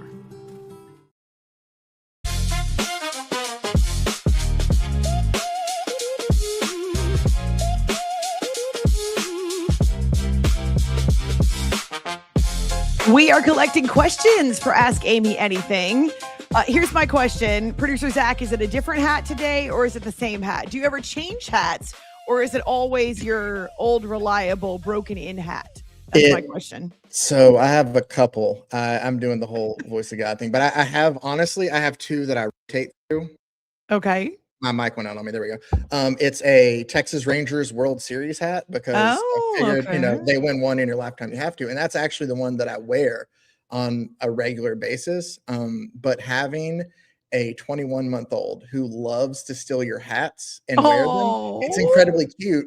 But the thing is sometimes you can't find them then. So for the past couple of weeks, the only one I've been able to find is my Ottawa Senators hat that I wear. Really? So that's why the others are gone. The Rangers is gone. It's gone. It's somewhere in the house. I don't know where he hid it, but it's somewhere there. Yeah. That's adorable. So he grabbed it and he just ran, or he did it when you were not paying attention. Like you're at work and he took the hat and that's it. He likes to, if I leave them there, because I will wear one and go. And then one day I just didn't, and he finds it. He'll like to wear it and, wear it around the house, kind of pretend to be me. But then, he put it down somewhere and I have yet to find it. I looked all through his room last night and it's not there.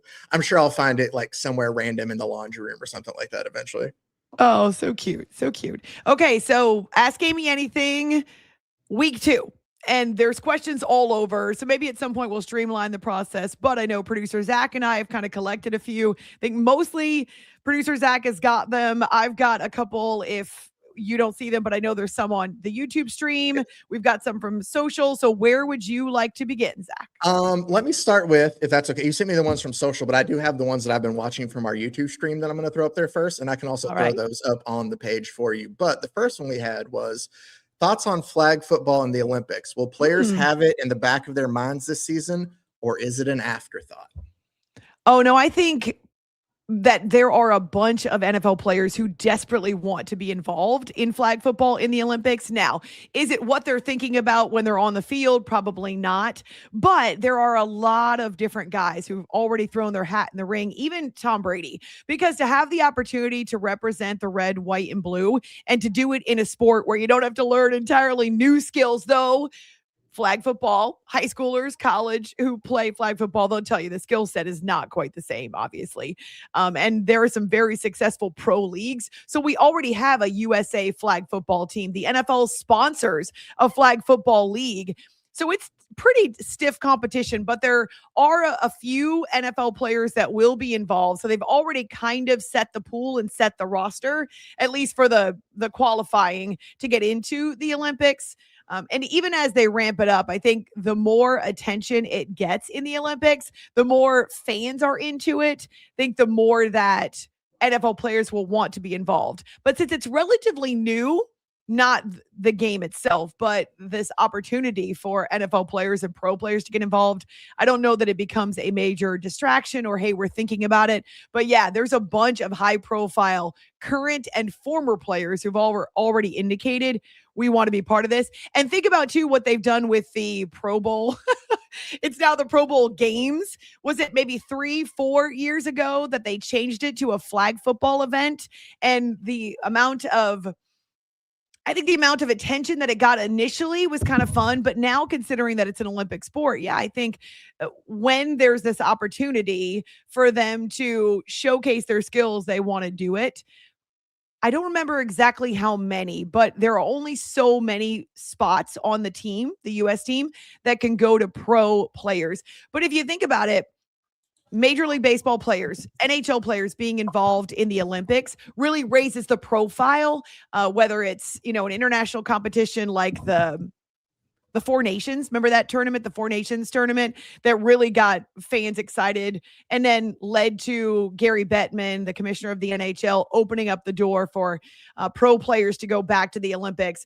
The more you get recognizable pro athletes in these Olympic sports, I know people complain because maybe it limits the spots for the amateurs, but the higher the profile and the more excitement it generates. So I do think they want pro players involved. And I know quarterbacks, wide receivers, the defensive players are kind of left out in the cold, right? Because it's not really a spot for them, for most of them. The linemen are not going to run up and down the field trying to grab a flag off of someone's belt. So maybe limited, but yeah, it's the fact that they can actually win a gold medal and rep the red, white, and blue. It's that one arena where football players haven't had the opportunity. So now they do. And you could see why Tom Brady would want to elbow his way in there and why he's staying in shape maybe for that.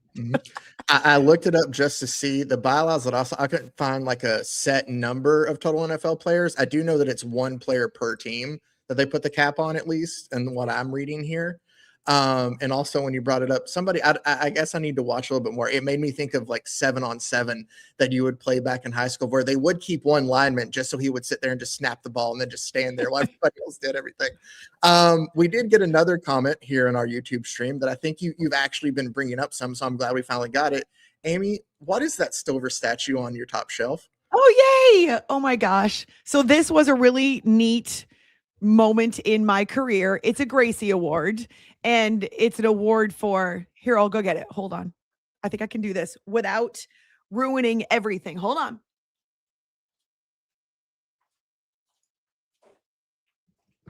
Here she is.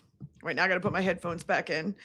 It's not the only award I've won, but the reason it was special is because the company that I was working for at the time, which was CBS, actually sent me out to LA and allowed me to go attend the award center in downtown Los Angeles. So it's a Gracie Award, and it was for Best Female Sports Talk Host, which was such an honor, of course.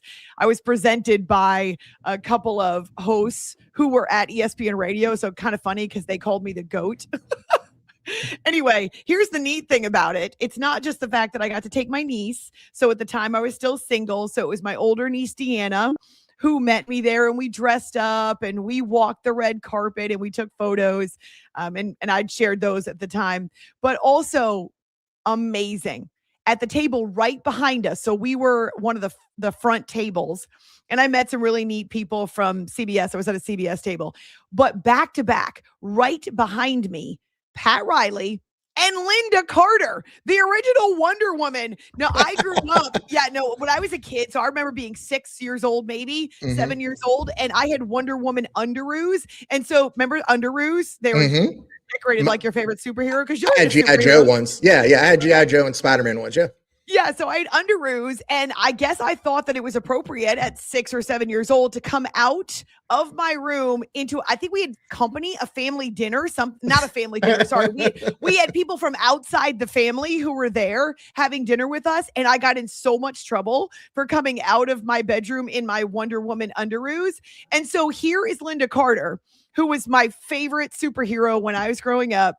She was sitting at the table right behind me in a gown, and Pat Riley was her escort. I'm not sure why, they were friends. So when I go up and accept my award, she was receiving a Lifetime Achievement Award. I went up and did a quick speech, which actually maybe I could share on tomorrow's show. I have it. It's preserved on YouTube. I went up to get my Gracie. I was in my gown. I was nervous as heck. As you can imagine, my niece was there at my date, so she was keeping me calm. But I'm staring at a Linda Carter and a Pat Riley, who now I can see their faces because they're toward the stage and kind of back to us. My chair was pointing away from the stage. Anyway, I get up there, I do my little 20-second speech, and I come down off the stage, and Pat Riley says to me, "Good job, congratulations." Whoa. Okay, so then get this, Zach, as we're leaving the it wasn't an auditorium. It was like a ballroom at a hotel in LA. It was actually in Hollywood. As we're leaving the hotel, I may or may not, with my niece, have strategically taken my time collecting my things and kind of walked out when Wonder Woman did. So she had received her Lifetime Achievement Award. She's walking the hallway to get to her car, and we're kind of walking nearby, and she stops and she takes off her heels, and she starts talking to me about the fact that her feet hurt after wearing these heels. So it was a surreal moment for me. Not only was it as an honor, of course, to win the award, but to go to LA with so many talented women in the business, and then to have a conversation with Wonder Woman and be congratulated by Pat Riley. Okay. That's awesome. Good. I don't care if I never go to another award ceremony in my entire life. As much as I would like to be a Hall of Famer, this was it. I was good. So the Gracie Award normally sits on my piano, but now it's up on the shelf behind me. So thank you for asking so I can tell that story. No, that's a great story. I love that. I mean, it can't get better than meeting Wonder Woman. No, it definitely cannot. And praised by Pat Riley, because I've read a good amount of books about him. He's not a guy who hands out praise. No, he definitely is not. And even now that she's receiving a Lifetime Achievement Awards, and she's no longer obviously Wonder Woman, she is still graceful and beautiful and with a big smile. And it was just funny, of all the things we could have talked about, her feet hurting wearing heels to receive her award was where the conversation went. So yeah, that was a special memory and a special night, which, like I say, even more than the award, which also meant a lot to me. I don't really care about awards and recognition, but that was one hell of an experience that I will never forget. No, that is amazing. Our next question, I'll go ahead and go to Twitter, X, Twix. Is that what you yes, all of those things. I do have one that I think is a very interesting one. For someone trying to break into sports or on the job hunt to work in sports, podcast, and radio, what is your best piece of advice or words of wisdom being in the business as long as you have? Gosh, that's so hard because there's so much that I could tell you. In fact, I even struggle in a class where I teach, 13 something hours it's like 13, 14 hours over the course of a month, a 1-credit class at Syracuse, to try to instruct students in how to set themselves apart in what is a very crowded industry. But I appreciate the question. A couple pieces of advice that I think are really critical. Figure out what you're good at. Okay, there's a lot of different avenues that you can walk in this industry.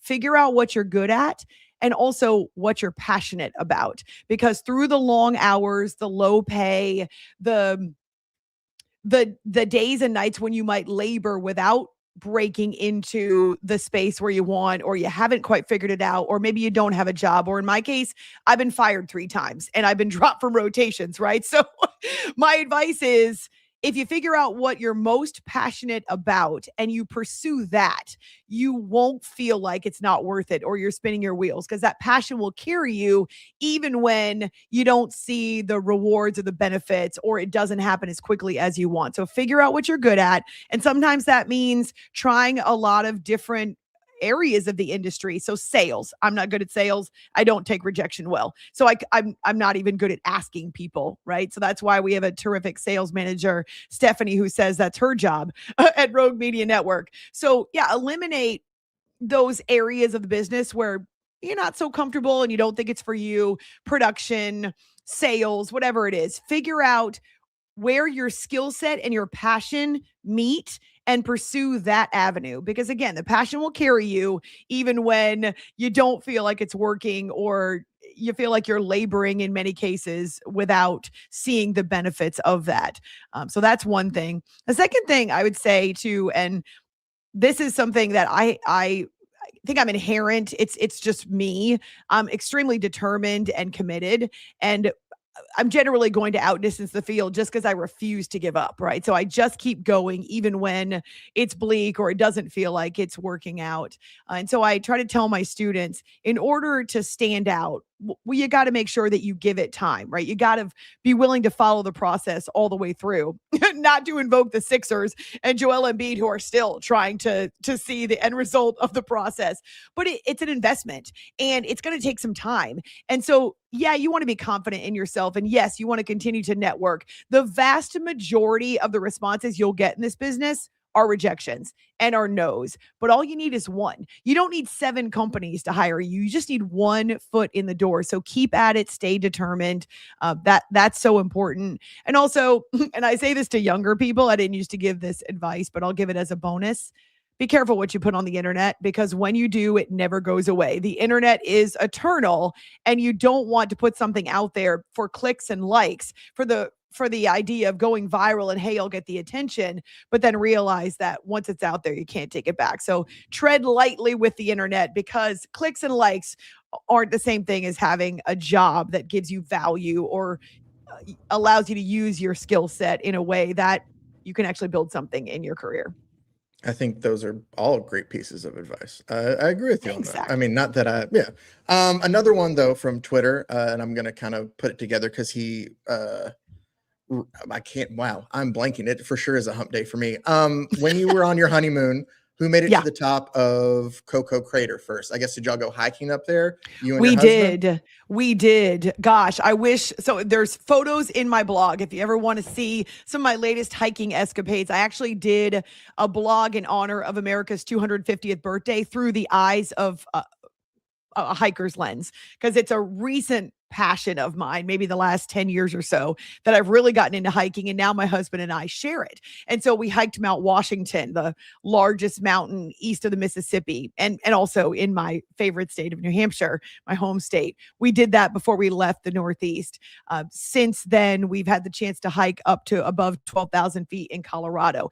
And when we were in Hawaii on our honeymoon, we, of course, hiked Diamond Head. So that's the iconic one that you see in all the various shows that are filmed in Hawaii. It looms over Waikiki, and there are photos of, not just hiking Diamond Head, but the top for the view from Diamond Head on my most recent blog.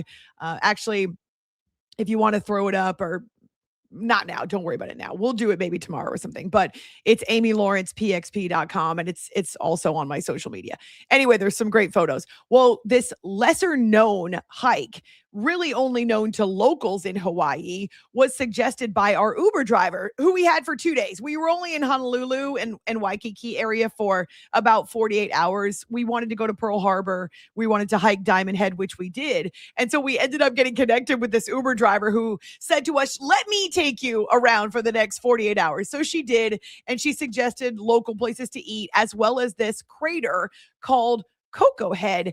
And it's really amazing, which is why the pictures are necessary. It's actually railroad ties. So they used to have this system, a pulley system, believe it or not, where they would bring supplies up to the top of this crater or this mountain before it erupted. And they would use this pulley system with railroad ties and railroad cars to take supplies up to the top.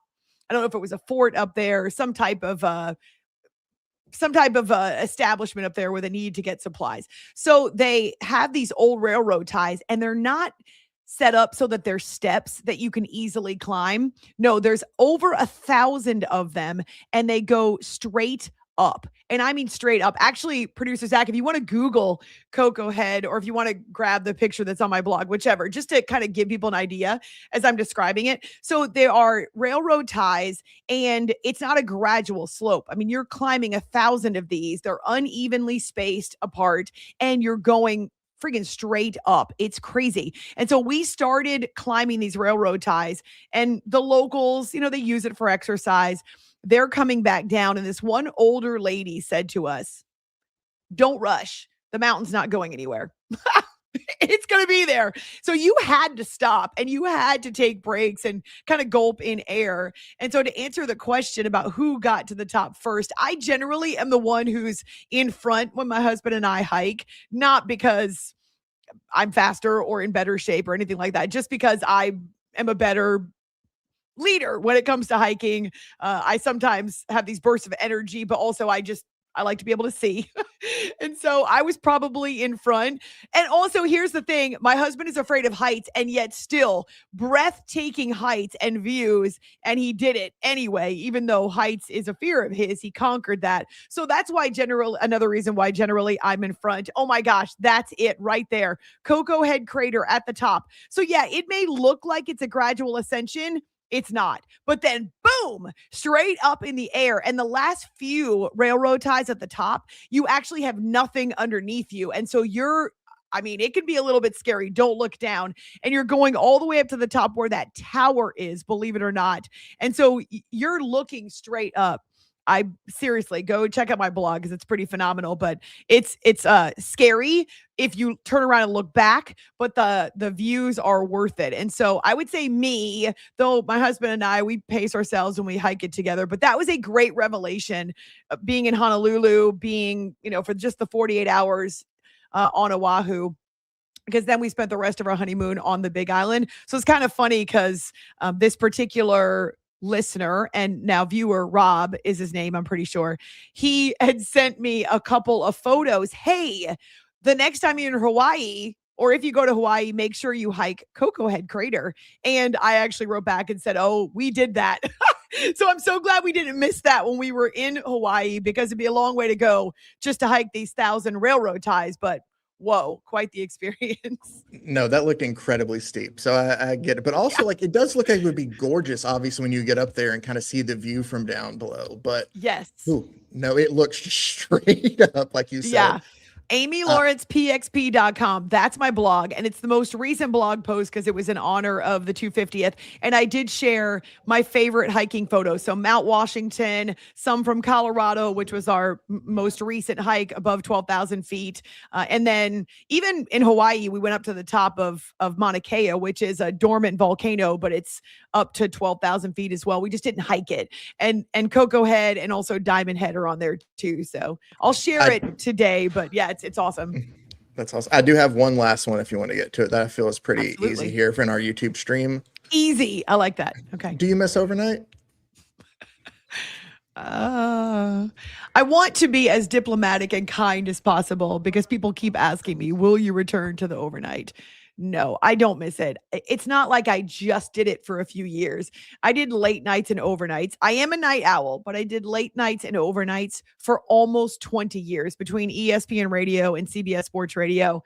I left for a lot of reasons. People blame my husband. It's not his fault. I was actually planning to leave overnights even before I got married and even before I met him, because I'd kind of come to the end of feeling like I could navigate that schedule in a healthy way. So there were a lot of mentally, physically, emotionally, I was done. And maybe you don't want to hear this, but the last 6 months of my run on overnights, sometimes I could barely make it out of the house. I mean, I had the joy when the microphone turned on, but I was so tired of the schedule and over the schedule that there were nights that I felt like I don't even care.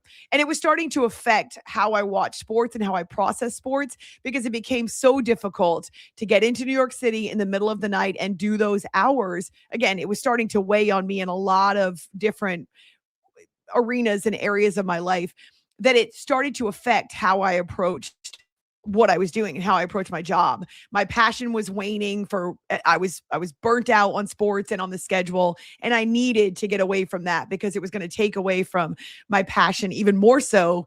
And so it was a perfect time. My husband and I were on opposite schedules for 2 years, but then we were able to be back on the same schedules, kind of. This is kind of all new for me, but just to take a deep breath and step back. I'm forever grateful to SiriusXM. I am still doing shows there, including one last night on Mad Dog Radio, but forever grateful that SiriusXM gave me the opportunity to jump right back into the radio arena and not be out of it for more than a month.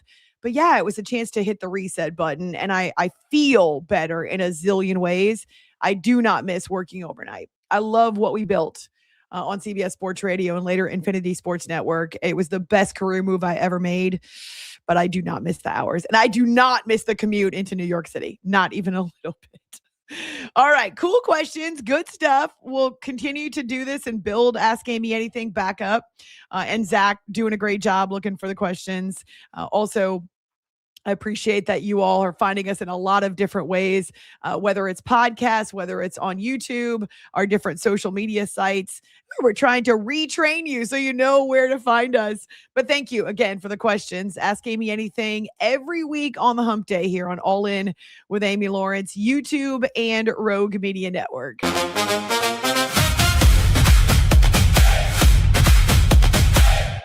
Lake Waco Golf Club is a semi-private facility nestled along the north point of Lake Waco, one of the few facilities in Texas to have a full 18-hole regulation golf course as well as an executive 18-hole par 3 golf course. Plus, check out their bar and grill, which is open to the public. And if you're not a golfer, then enjoy time by the pool or even enjoy fishing around Lake Waco. Become a member today and call to book your tee time. Lake Waco Golf Club, where family and friends fun begins. Check them out at lakewacogc.com for more information.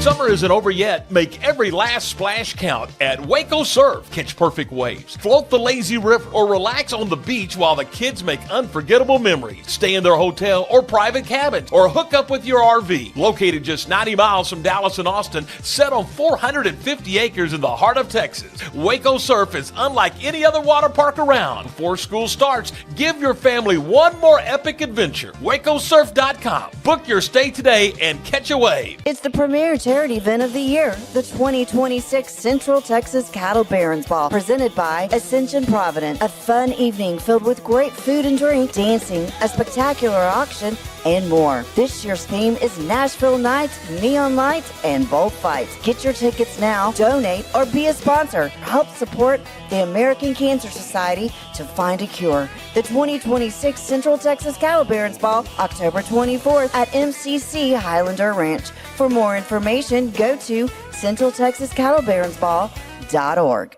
Enjoy a quiet atmosphere with beautiful river views at the Brazos Landing, located in Waco along the Brazos River across from McLean Stadium. Enjoy homemade dishes like shrimp and grits, chicken piccata, braised short ribs, prime New York steaks, and more. Plus, enjoy a delicious dessert like creme brulee or key lime pie. Open for lunch and dinner Tuesday through Sunday. Brazos Landing in Waco, the only place where I-35 and the Brazos River meet. For 75 years, Nalgene Outdoor has been your trusted companion, fueling adventures and helping protect the planet. We're committed to reducing waste, improving access to clean water, and providing simple, safe, and sustainable products for you and your family. No gimmicks, just durable, well-designed bottles built to last. Join us in our mission to amplify life, not complicate it. Because at Nalgene, what goes into our bottles matters as much as the adventures they fuel. Explore more at nalgene.com. That's NALGENE.com. When you learn a language with Babbel, you start a journey that takes you further and further. Anytime and anywhere you wish. It's easy and fun. Broadens your horizons and keeps your brain fit. A journey into new thoughts, new cultures, new adventures. So what are you waiting for? Start your journey with Babbel now. Go to babbel.com or download the app.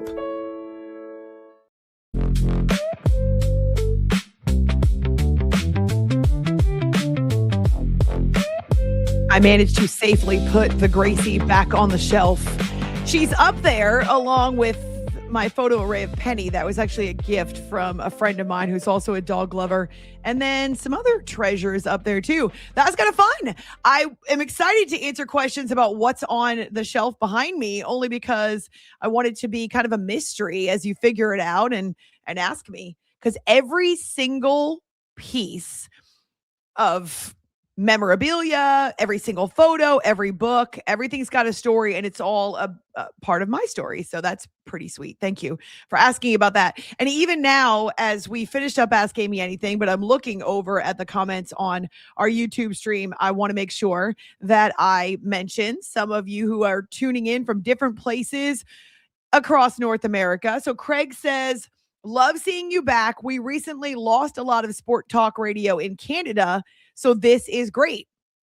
Not exactly sure where it is that he is in Canada. It's a large nation, but Craig, we're glad to have you with us. Adam says, greetings from Salt Lake City. Okay, so our first message from Salt Lake. Glad to hear you again in any form. That's awesome. Also saw a good morning from Fort Worth, which is super cool. So not far from where I am. I'm a different part of Texas, but Sherry says good morning from Fort Worth. So that's sweet. Thank you, Sherry, for hanging out with us. Let's see. There was something else here too that I thought was funny. Oh, David said that his wife is also a master napper.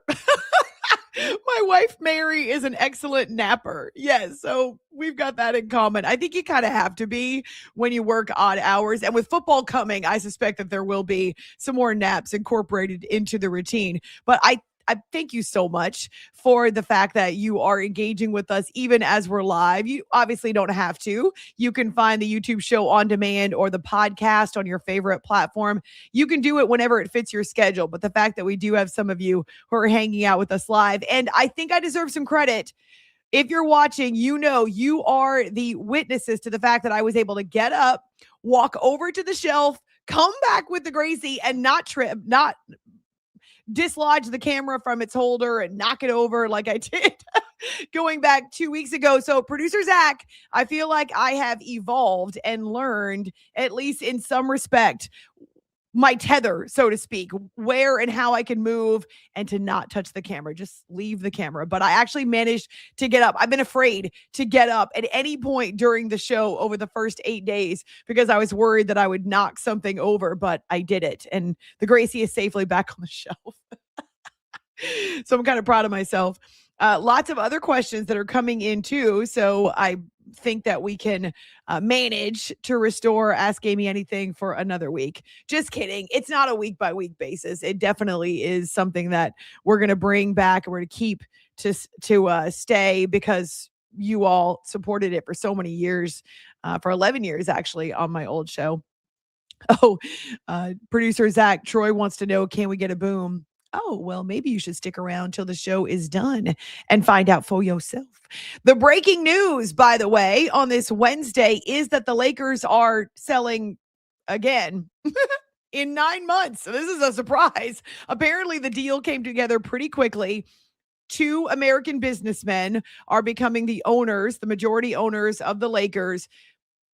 because they purchased the franchise from the dude who just purchased it in well, I think the deal came together in August of last year, but it wasn't approved until October. So sounds very familiar, does it not?